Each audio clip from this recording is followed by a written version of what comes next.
Magic Manhattan. Like a cluster of thin-fired mountain peaks, its man-made mansions of industry rise out of the bay. From the Battery to the Bronx, its brightly lighted avenues are a byword. Its waterfront, the frayed frontier of this golden island, is the greatest on earth, a kaleidoscope of all those who go down to the sea in ships. And no less than 10,000 ships each year come into New York Harbor from voyages to the seven seas to rest, exchange their cargoes, and then quietly slip away on their restless wandering. Its more than 1,800 wharves and other waterfront facilities, if put end to end, would stretch almost one-third the distance across the United States. And more than 200,000 persons are employed daily to handle the traffic of the harbor. The tugs, approximately 700 in number, are an institution unto themselves. Appearing like puny little water bugs hitting at great drifting logs, they nevertheless handle the mighty leviathans of the deep with amazing ease.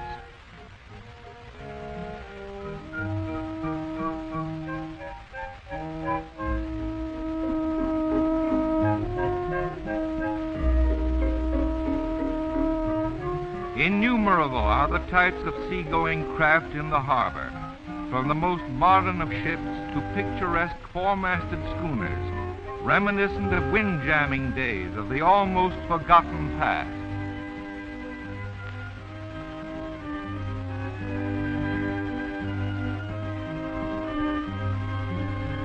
On the lower East River waterfront is the Siemens Church Institute, which for more than 100 years has befriended all men of the sea.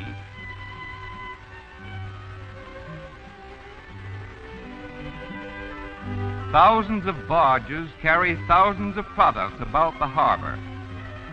An occasional line draped with freshly washed clothing is often the only outward indication that many of these barges are the permanent homes of those who tend them. This little girl has brought a doll and carriage up on deck. Hello there, young lady. How are you today? All right? Well, that's good. She and her little brother were both born on this particular barge, and it's the only playground they know.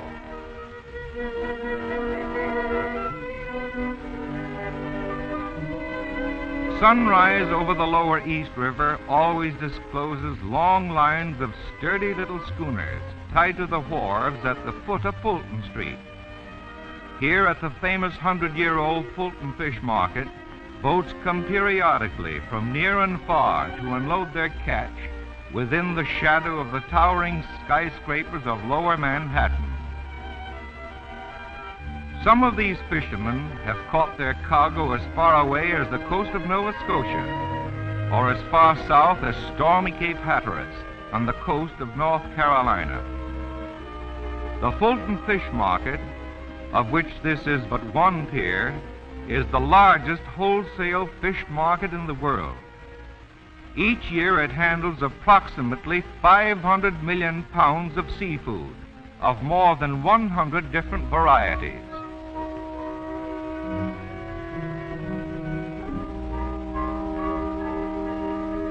Nothing is more characteristic of the New York waterfront than these bulldog-like little tugboats that pull or push floating cargoes, often 100 times their own size. Let's go aboard one for a sail up East River for a midstream view.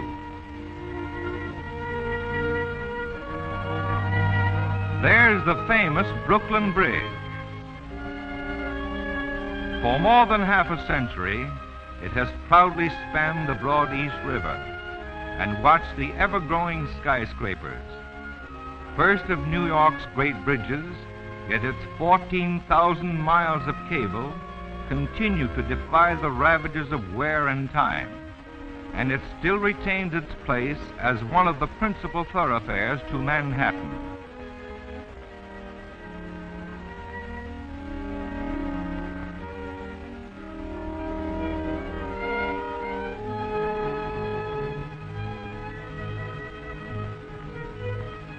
Just above Brooklyn Bridge is Manhattan Bridge, considerably greater in length, and beyond that, Williamsburg Bridge. The waterfront is a place of contrast, where the elegant sits beside the ugly, where graceful white yachts are looked down upon by the smoky black chimneys of industry. Here and there are extravagant dwellings, such as pretentious river house, with landing floats especially designed for the racy speedboats of its affluent residents, and exuding opulence and prosperity to the very top of lofty towers. And then there are the jungles of the less fortunate, whose only homes are made of discarded boards and bits of tin collected in the back alleys of the same metropolis, and whose household furnishings come from ash cans and public refuse heaps, dead ends of Manhattan. They wander dejectedly about their shacks on this decrepit spot of the waterfront, like unholy ghosts of men who have failed in every opportunity that life in the land of opportunity can afford.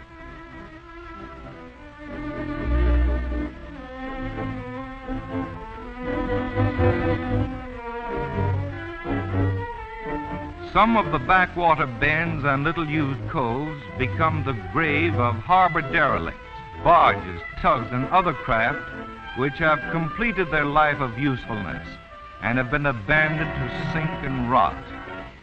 Even the out-of-water ends of some of these damp and dilapidated harbor wrecks are converted into homes for Manhattan beachcombers.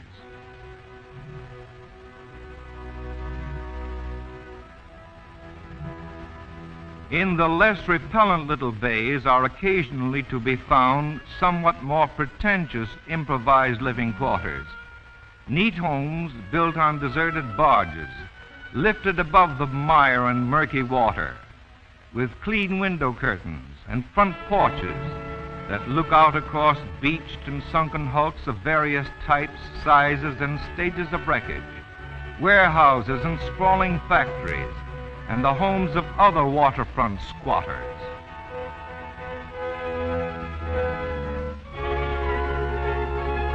Manhattan is a city of bridges. The overwater roadways that connect the metropolis with surrounding points total more than twice the entire length of the island. Some are mechanical, swinging or lifting, while others span the sky well above the tallest smokestack or masthead.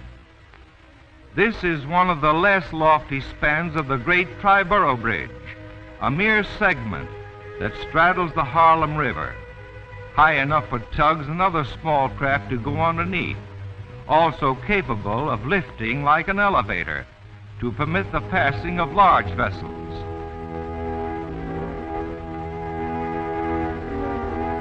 Here is one of the automobile approaches on this same Harlem River crossing of the Triboro Bridge, the newest of all those serving Manhattan. It is 17.5 miles in length, and its three arms extend to the boroughs of Queens and the Bronx. There are also 14 miles of highway approaches, and the concrete alone that was used in the construction of the bridge proper would pave a 4-lane highway from New York to Philadelphia.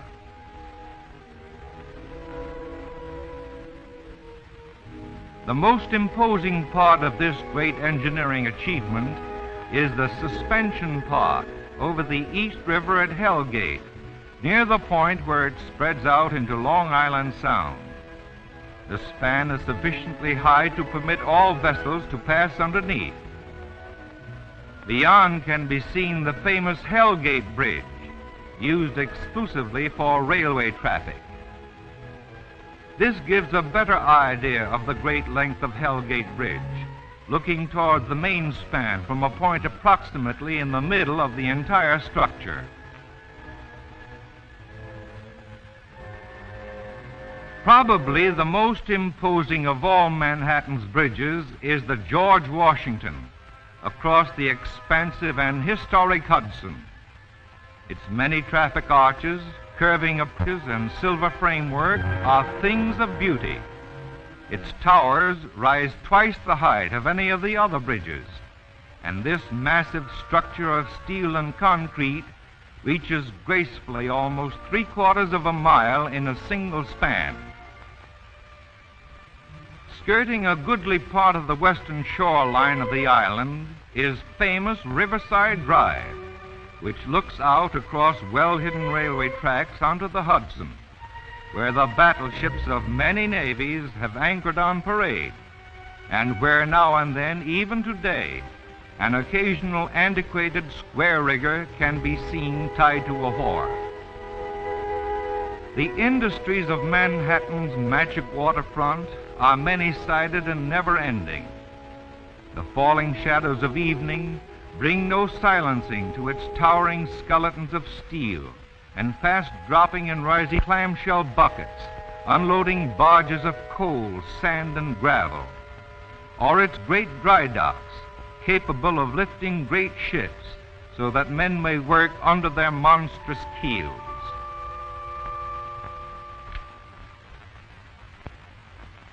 From sunrise to sunset, and through the bleak, drab hours of darkness, round and round this ever-varying waterfront, from Hell Gate's lofty bridges to the battery that looks out toward the open ocean, there are sights at which to marvel and sights one may best avoid. Nature has indeed been kind to the little island on which the American metropolis is built. But were it not for the development of maritime transportation, which has made it a mecca of ships and merchants of the sea, its great harbor might be only a vacant expanse of inland water at the edge of the mighty Atlantic. No age, no century in history, no place on any continent has known such a monstrous melting pot of human and industrial accomplishment as is clustered about the Manhattan Waterfront.